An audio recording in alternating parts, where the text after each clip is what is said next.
ఆగు. ఎవరు? నన్ను కుచేలుడు అంటారు. శ్రీకృష్ణస్వామి దర్శనం చేద్దామని వచ్చాను. కుచేలుడట స్వామివారి దర్శనం కోసం వచ్చాడట. మహామహావారికే దిక్కులేదు. ఆ మాట అనకండి. స్వామివారు నేను చిన్నతనంలో ఒక గురువు వద్ద విద్య నేర్చుకున్నాం. మేమిద్దరం ప్రాణ స్నేహితులం. సుధాముడు వచ్చాడని చెప్పండి, వారే వస్తారు. ఆ పైన నా అదృష్టం. ఈ బక్క బాపడట ప్రాణ స్నేహితుడట. పేరు చెప్తేనే ఎదురు వస్తారట. నడు నడు. కృష్ణ మిత్రమా, కుచేల,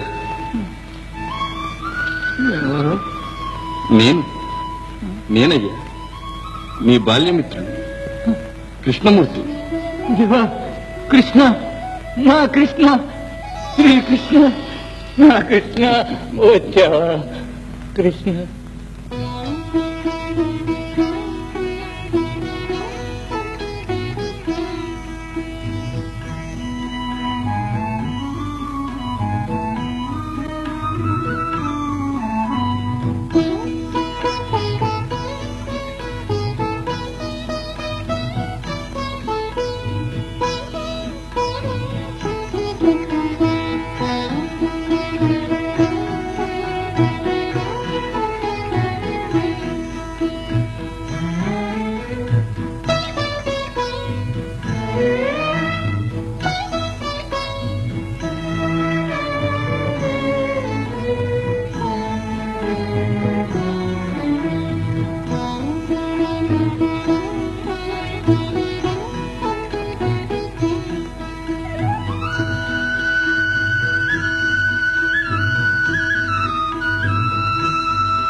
సేవలు అందుకున్నటే గాని సేవించుటేరుగని శ్రీవారిని చూచావా?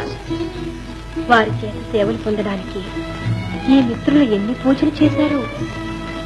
చిన్నతనంలో ఇరువురు ఒక్క గురువు చేత చదువుకున్నారట. అంతేకాదు, ఒక్క కంచంలో తిని ఒకే మంచంలో పడుకునేవారట. అంతేకాదమ్మా, స్వామివారిని ప్రాణాధికంగా ప్రేమించి ఎప్పుడూ ఎక్కడా ఏ కొరత రాకుండా దైవంలా సేవించాడట. అందుకే స్వామివారికి ఇంత అభిమానం. అంతగా అభిమానించే ప్రాణమిత్రునికి ఏం బహుమానం తెచ్చారో ఎవ్వరూ సమర్పించేరు గని అపూర్వమైన బహుమానమే తెచ్చి ఉంటారు.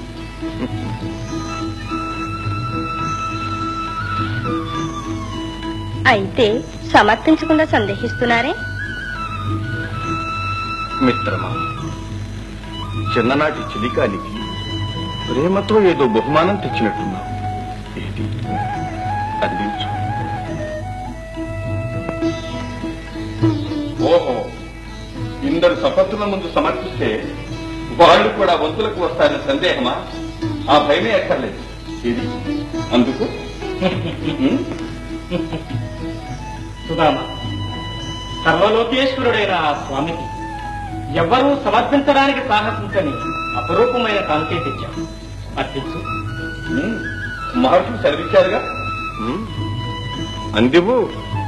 సరే, నేనే అందుకుంటాను. ఓ అబ్బా, ఇన్ని ముళ్ళు వేసి భద్రంగా తెచ్చావు అంటే నీ ఇల్లాలేదో వింత కానుకే పంపి ఉంటుంది.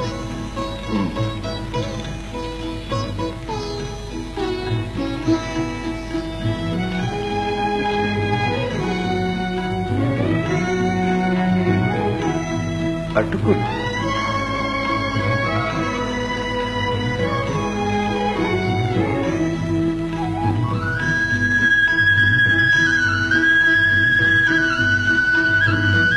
మిత్రమా, గోకులం విడిచిన తర్వాత వీటి విషయమే మర్చిపోయాను.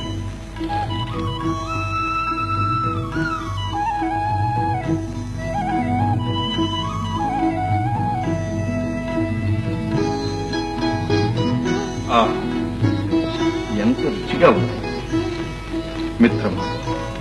పట్నవాసం రాజభోజనాలు అలవాటైన తర్వాత సహజ మధురములైన ఈ పదార్థాలే దుర్లభమే. స్వామి ఒక్క పిడికిడి అటుకులతోనే మిత్రుని దారిద్ర్యం విచ్ఛిన్నం చేశారు.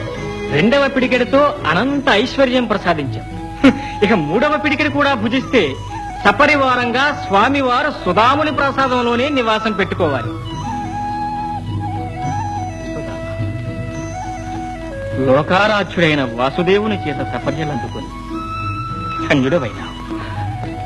నందనందన, నీవు ఆశ్రిత పక్షపాతివి, శరణాగత వత్సలుడు. నిన్ను నమ్మిన వారికి ఏ లోపమూ రాదయ్యా. కృష్ణ